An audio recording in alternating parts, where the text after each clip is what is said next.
What if your neighbor asked you to take 20 minutes one night to help him? Would you do it? Most decent people would.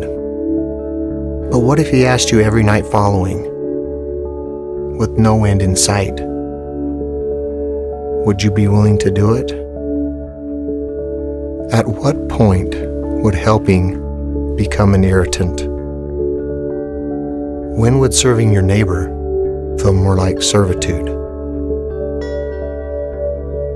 This is a story about Kathy, and it takes place over 3,000 nights, 7 days a week, 365 days a year.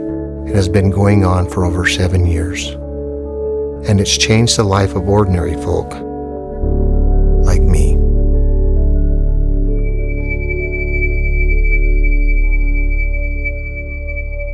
To be brutally honest, it was a hard thing for me to be excited about. It was more of a burden than anything. I was in Dr. Nord's office, my neurologist, and he proceeded to tell me I had multiple sclerosis. And I looked at my husband and I said, "Did you just hear what the doctor said?" It's documented proof that I am 1 in a million. We'd been married 16 and a half years. I assumed my husband was okay with it. And I think that it may have been too much in his mind, thinking things were going to get worse. It hurt tremendously. Throughout the divorce proceedings, I went from walking with 1 cane to having 2 canes, and then I had to use a wheelchair. Kathy has lived in this home and in this neighborhood for a long time. In order to stay in her home, she had to have help getting in bed at night. She wasn't able to get out of her wheelchair and put herself into bed. Her boys carried the burden prior to us coming in full-time and lifting her into bed, and it just became a lot of work for her boys. They would come in the mornings and help her out of bed. We got together as friends, neighbors, and a church group. We told her that we were here and that we had 40 or 50 men who were willing to come in Every single night, night after night. Helping Kathy into bed itself, it's a little bit weird. It was awkward. You know, I'm kind of phobia around sick people. At first, I'm kind of like, I think that's why I was so stiff. And when they said, just toss her, I'm like, okay. And of course, we're not supposed to do it that way because she went about, halfway across the room and bounced in her bed. So it's not just throwing somebody in bed and saying, see ya. There's a process to it. 2 guys from the neighborhood arrive at the door. Get her mail.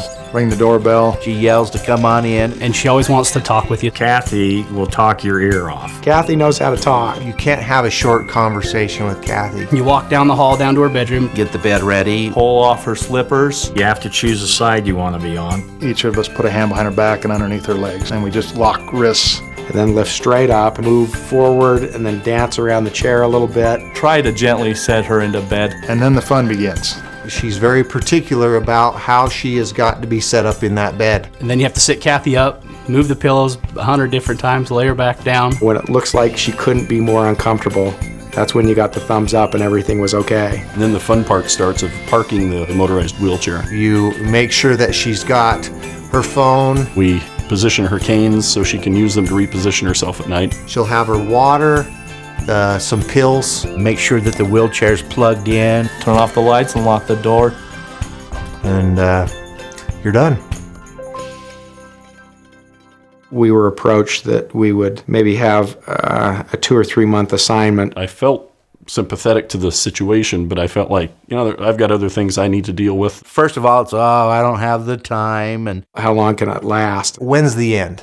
How long are we going to have to be doing this? Can't we get a lift in there? And at church, we would talk about this assignment, and it was the topic all the time. Largely brought up by me, by others in our group that were being asked to do it all the time. We all try to think of different ways that we could help Kathy get into bed without us having to come over every single night. It was a burden, to be honest. In those discussions, one person in particular said, I don't see an end in the foreseeable future. Even if we get her a lift, she can't put herself in the lift. That's not an answer to the problem. He said, if you're not willing to do it, and if there's those who are not willing to do it, I will do it myself every night if I have to. And so really it's at that time when I think I had a change of heart. When I had to take a look at myself, my own spirituality, my own conviction. I was nowhere near where I should have been, and I decided to change. I had a man in that kind of had the same attitude that I had, that this has got to be a quick thing and I've got other things and I'm busy. I remember he got really quiet when we went in and lifted her into bed, and I remember we came out front, big burly guy, just in tears as he left the home. He turned around and he voiced to me, he said, I can't believe that I thought that this was a burden. You got to realize too that I started to get to know Kathy. She's taken such a interest in my family. He can come and he lifts me into the bed by himself. It's kind of driven me to be able to stay fit and stay strong for Kathy. When I go to the gym, I do deadlifts, but I call them Kathy lifts. At first, I felt I was taking them away from their families. I didn't want to be a burden. And I honestly didn't think it would last for very long, and I thought it would just be maybe 10 times and then we were done. It's been going on for over 7 years. When I come over now, it's just like tucking one of my own kids into bed. I feel like she's part of my family now, and I asked her if we could just say a family prayer as we put her into bed before we left.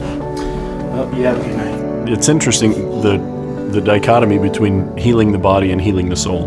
When we heal the body, it's always an inward effort. We're always paying attention to ourselves. When we heal the soul, turning inward doesn't work. And the triage of the soul is found in turning outward to other people. Every time I've gone to Kathy's home and dealt with her, it feels like it heals a part of my soul. Really, it's genius how Christ has laid this out for us. As one helps the other helps the other back. I have seen an even greater compassion. It's let me know that I'm not forgotten, that I'm still valued, not only to God, but I have worth to give other people in different ways. You know, I was in a point where I was at my lowest and just not feeling like I was maybe worth anything, or I was falling short. I needed healing, and that's what service does. It heals us.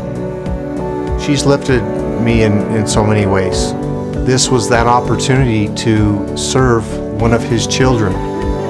I never realized what that meant until I had this experience of lifting Kathy.